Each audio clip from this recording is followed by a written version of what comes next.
Friends, fashion ന്യൂസിന്റെ പുതിയൊരു വീഡിയോയിലേക്ക് നിങ്ങൾക്ക് എല്ലാവർക്കും സ്വാഗതം. അപ്പോൾ ഫ്രണ്ട്സ്, നമ്മളിന്ന് ചെയ്യാൻ പോകുന്നത് ഒരു ബൂമറാങ് പ്ലെയിൻ എങ്ങനെ സിമ്പിളായി പേപ്പർ കൊണ്ട് നമ്മുടെ വീട്ടിലുണ്ടാക്കാവുന്നതാണ്.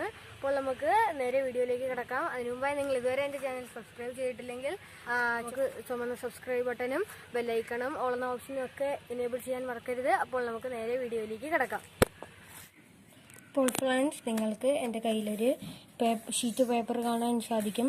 A4 ഷീറ്റ് പേപ്പർ ആണെങ്കിൽ നിങ്ങൾക്ക് നല്ലൊരു പെർഫോമൻസ് തന്നെ ലഭിക്കും. അപ്പോൾ നമുക്ക് നോക്കാം എങ്ങനെയാണ് ഉണ്ടാക്കുന്നത്. ആദ്യമായി നമ്മളൊരു പേപ്പർ എടുത്ത് നടുക്കൊന്ന് ഇങ്ങനെയൊന്ന് ഫോൾഡ് ചെയ്യുക. അതിനുശേഷം ഈ സൈഡ് നമ്മൾ ഇങ്ങനെയൊന്ന് ഫോൾഡ് ചെയ്യുക. വീണ്ടും ഈ സൈഡ് ഓപ്പോസിറ്റ് ഡയറക്ഷൻ ഇങ്ങനെയൊന്ന് ഫോൾഡ് ചെയ്യുക. ഇതെങ്ങനെയാണെന്ന് വെച്ചാൽ ഈ വശം ഈ ലൈനിലൊന്നും തട്ടണം. ഈ പേപ്പർ ഞാൻ മുമ്പ് ഒരു പ്രാവശ്യം ഡെമോ പീസ് ഒന്നും ചെയ്ത് നോക്കിയതാണ്. കുഴപ്പമില്ല, നല്ല പെർഫോമൻസ് ആയിരുന്നു. എങ്കിൽ A4 ഷീറ്റാണ് കുറച്ചുകൂടി നല്ലത്. അപ്പോൾ നമ്മൾ വീണ്ടും ഇങ്ങനെയൊന്ന് മടക്കുക. അതിനുശേഷം 1 2 പ്രാവശ്യം ഇങ്ങനെയൊന്നും കൂടി മടക്കുക. അതിനുശേഷം നമ്മൾ ഇങ്ങനെയൊന്ന് മടക്കുക. ശേഷം ഇങ്ങനെയൊന്ന് മടക്കുക. കണ്ടില്ലേ? ശേഷം മുകൾ ഭാഗം ഇങ്ങനെ ഒന്ന് മടക്കുക.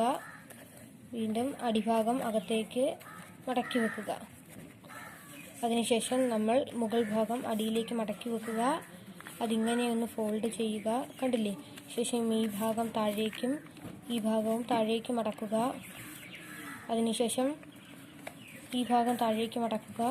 ഈ ഭാഗവും താഴേക്ക് മടക്കുക.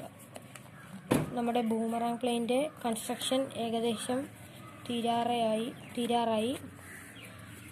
കണ്ടില്ലേ? ശേഷം ഈ സൈഡും നാം താഴേക്ക് വീണ്ടും മടക്കി വെക്കുക. ഇനിയാണ് നമ്മുടെ വിമാനത്തിൻ്റെ മെയിൻ സ്റ്റെപ്പ് എന്ന് പറയുകയാണെങ്കിൽ, ഇത് അടുത്തതായി നാം ഇവിടം മുകളിലേക്ക് മടക്കി വെക്കുക. അപ്പോൾ നമ്മുടെ ബൂമറാങ് പ്ലെയിൻ റെഡിയായി കഴിഞ്ഞു. അപ്പോൾ നിങ്ങൾക്ക് എല്ലാവർക്കും എൻ്റെ കൊച്ചു വീഡിയോ ഇഷ്ടപ്പെട്ടെന്ന് വിശ്വസിക്കുന്നു. അപ്പോൾ നിങ്ങൾ ഇതുവരെ എൻ്റെ ചാനൽ സബ്സ്ക്രൈബ് ചെയ്തിട്ടില്ലെങ്കിൽ സബ്സ്ക്രൈബ് ബട്ടനും ബെല്ലൈക്കണും ഓൾ എന്ന ഓപ്ഷനും ഒക്കെ എനേബിൾ ചെയ്യാൻ മറക്കരുതേ. അപ്പോൾ അടിപൊളി കണ്ടന്റുമായി അടുത്ത വീഡിയോയിൽ കാണുന്നവരെയും എല്ലാവർക്കും നന്ദി, നമസ്കാരം.